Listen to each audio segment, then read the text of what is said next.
Hello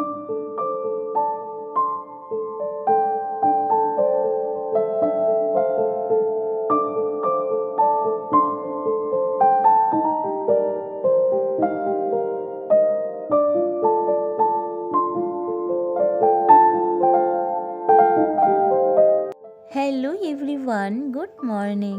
আশা করছি যে যেখানে আছেন সবাই খুব ভালো আছেন আর সুস্থ আছেন। আপনাদের আশীর্বাদেও কিন্তু আমরা বেশ ভালো আছি, সুস্থ আছি।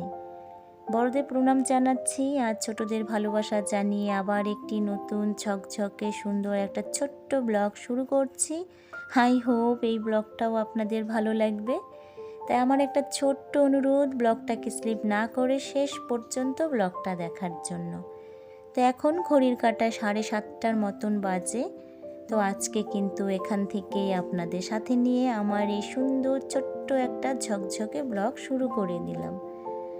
তো আজকে রবিবার, ছুটির দিন, তবুও কিন্তু অনেকটা সকালেই ঘুম থেকে উঠে গেছি। তো ঘুম থেকে উঠেই সংসারের বাসি কাজকর্মগুলো সেরেই আগে স্নান করে পুজোটা দিয়ে নিলাম। ঘরের কিন্তু একটাও আমার ডাস্টিংয়ের কাজ হয়নি, কোনো কাজই কিন্তু আমার এখনও হয়নি, শুধু স্নান করে পুজোটা দিলাম। তো ঘুম থেকে উঠেই দেখছি আজকে সূর্যের প্রচণ্ড তাপ আর বীভৎস কিন্তু সকাল থেকে গরম পড়ছে। তো এতদিন যা বৃষ্টি হয়েছে, আজকে এই গরম দেখে মনে হচ্ছে সব সুদে আসলে ফেরত দিচ্ছে। তো যাই হোক, পুজোটা দিয়ে তারপরে এই যে রান্নাঘরে চলে এসেছি, চাটা বানিয়ে নিচ্ছি। আর এত গরমে একদম ইচ্ছে করছিল না চাটা বানানো বা চাটা খাওয়ার, কিন্তু একদমই ইচ্ছে করছিল না। কিন্তু কি করব, তো চাটা না খেলে তো আবার মাথাটা ধরে যাবে সকাল থেকেই, ও যে অভ্যাস রোজ চা খাওয়ার। তো যাই হোক, তো চাটা এই যে সোফার মধ্যে বসে বসে খাচ্ছি আর ভাবছি জানলার দিকে তাকিয়ে যে সকাল থেকে যা গরম পড়েছে, তো এই গরমে যে কি করে সংসারে কাজকর্মগুলো করব, রান্না করব। তো যা খাচ্ছি আর খালি ভাবছি। তো ঘরের কাজকর্মগুলো তো ফ্যান চালিয়ে করা যাবে, কিন্তু রান্নাঘরের তো আর ফ্যান চালিয়ে রান্না করা যাবে না।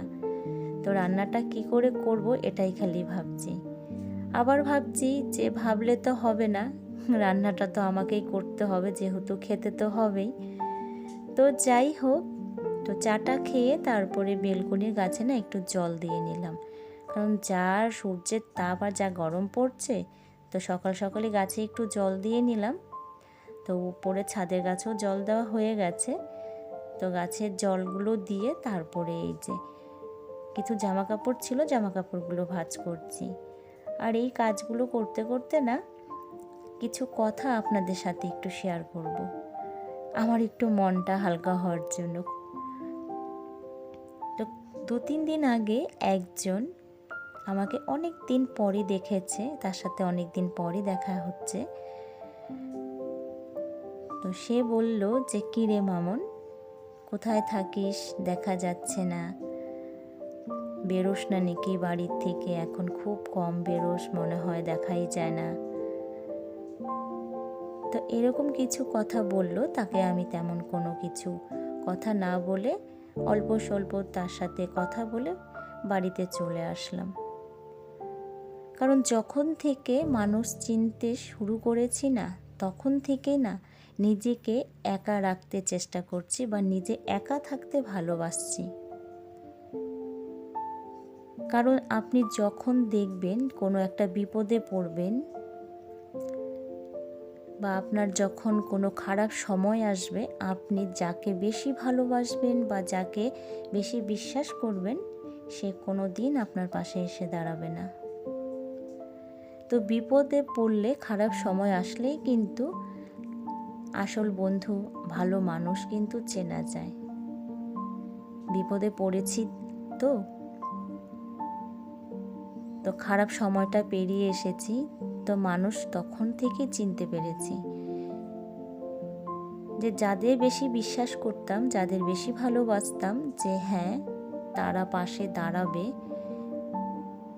কিন্তু বিপদের সময় তাদেরই ভালোভাবে চিনতে পেরেছি, কোনো দিনও তারা পাশে এসে দাঁড়ায়নি, বরং আরও পিঠ পিছে আপনার বদনাম করবে, আপনার বাজে কথা বলবে আপনাকে। তো তার থেকে ভালো আমি যেটা মনে করি, নিজেকে একা রেখে নিজের সামনের দিকে নিজের জীবনটাকে এগিয়ে নিয়ে যাওয়ার। তো যেটা আমি এখন চেষ্টা করছি, জানি না কতটা দূর কি করতে পারবো, কিন্তু চেষ্টা করছি আর কি। তো সংসারে কাজকর্ম করে এই যে এত সুন্দর একটা প্ল্যাটফর্মে এসেছি, তো অনেকটা সুন্দর আমার কিন্তু এখন সময়টা কেটে যাচ্ছে। আর আপনাদের মতন সৎ, এত বিশ্বাসী, এত ভালো মানুষ হয়তো আমার আশেপাশে আর কেউ নেই। তো যার জন্যই আমি নিজেকে এত সুন্দর জায়গায় আনতে পেরেছি। আর একা থাকলে দেখবেন জীবনে কিছু সামনের দিকে জীবনটাকে এগিয়ে নেওয়া যাওয়া যায়। কারণ তখন ভেতরে একটা জেদ থাকে, একটা যে কোনো কিছু করার উৎসাহ থাকে।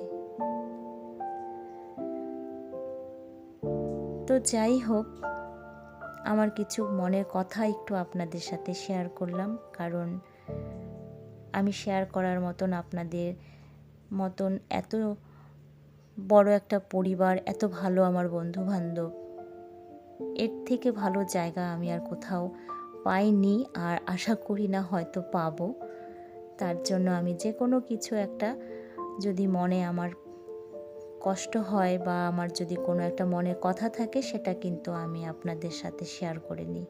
মনটা আমার অনেকটা হালকা হয়ে যায়। তো আমি যে কথাগুলো বললাম, কথাগুলো কি আপনাদের খারাপ লেগেছে না ভালো লেগেছে, না আমি কথাগুলো কোনো ভুল বললাম, তো অবশ্যই কিন্তু আমাকে একটা কমেন্ট করে জানাবেন। তো যাই হোক, তো সমস্ত কিছু কাজকর্ম, ঘরে ডাস্টিংয়ের কাজ আমার হয়ে গেছে। তো এত গরমে এই টুকটুক করে এই ডাস্টিংয়ের কাজগুলো সেরে নিলাম।